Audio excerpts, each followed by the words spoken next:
Make understanding the goal of your communication instead of agreement. Good day. Today we are going to study about the types of communication. Communication has been classified into several types depending upon the social groups in which it takes place and upon the technical devices used to facilitate it. Look on the diagram which shows the classification of communication based on different criteria. Based on channel, communication is divided into verbal, non-verbal and visual communication.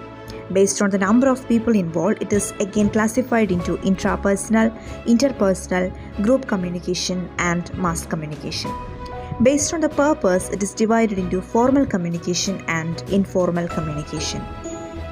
First, we will study the communication classification based on channel.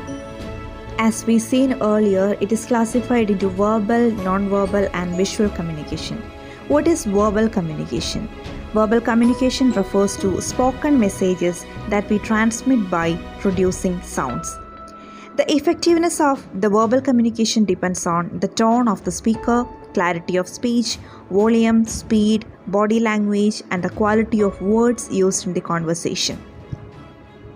In the case of the verbal communication, the feedback is immediate since there are a simultaneous transmission and receipt of the message by the sender and receiver respectively.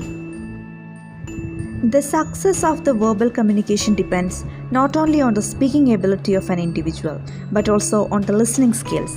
How effectively an individual listens to the subject matter decides the effectiveness of the communication. The verbal communication is applicable in both the formal and informal kind of situations.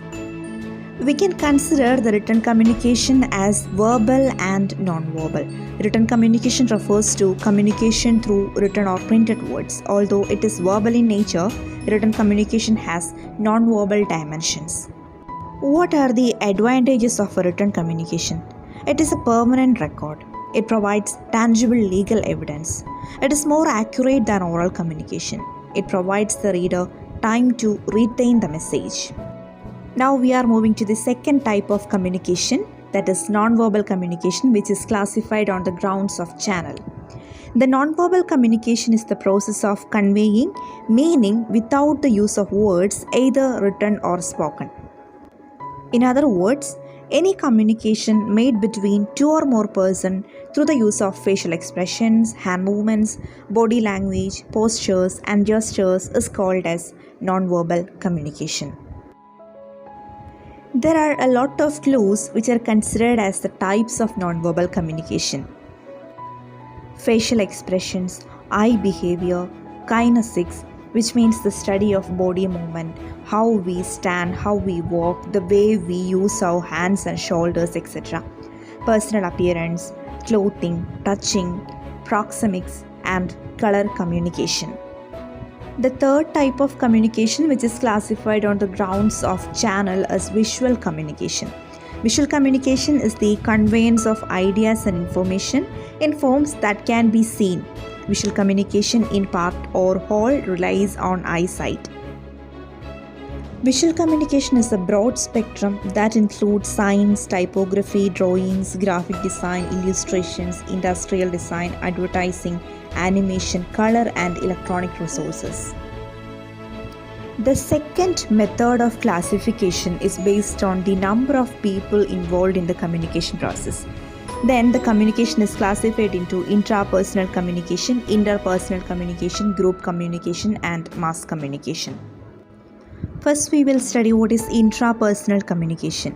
Intrapersonal communication can be defined as communication within oneself, and that may include self-talk, acts of imagination and visualization, and even recall and memory, dreaming, etc. It is also known as auto-communication. Second one is interpersonal communication. It is an exchange of information between two or more people. It often includes face-to-face exchange of information in a form of voice, facial expression, body language, and gestures. It is also known as dyadic communication when two people are involved in a face-to-face communication. When two people are in a direct interpersonal communication, it is also known as direct communication. And when two people are in a communication with the help of a mechanical device, it is known as interpersonal mediated communication. Next is group communication. Groups communication is interaction and exchange of information between culturally, geographically, or linguistically alike people who are a member of a group. Quality of communication between the members of a group is also an essential factor in making decisions and achieving goals.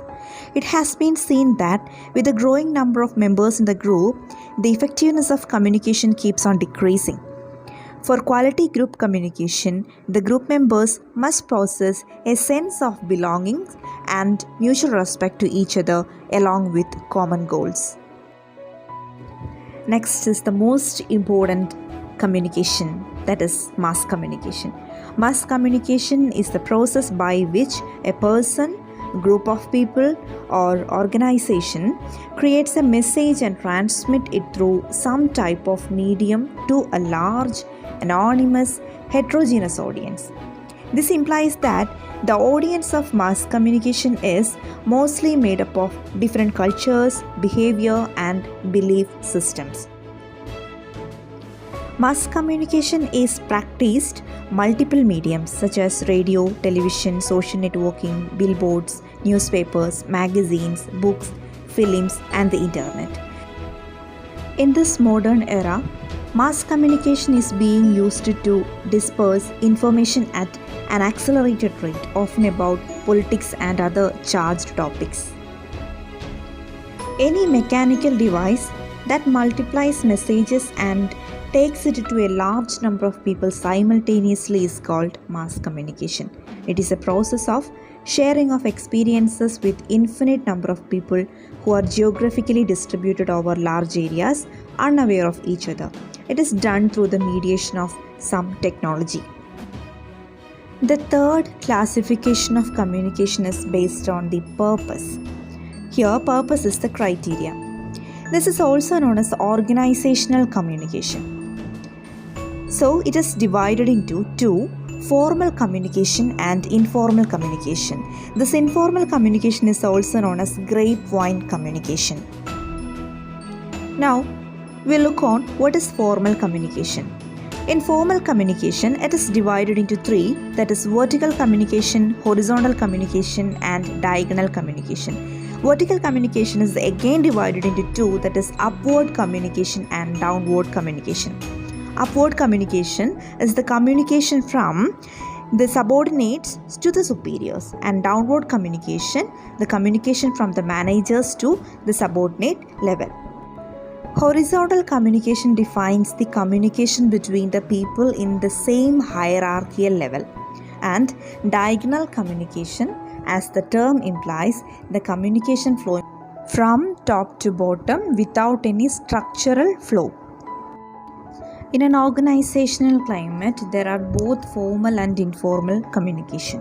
So, here the informal communication is also known as grapevine communication. The meaning of grapevine communication is communication held without following a recommended structure in an organization. That is informal communication. So, grapevine communication can be described as a casual and unofficial communication system within the organization. So, dears, this is all about the general classification of communication. Thank you.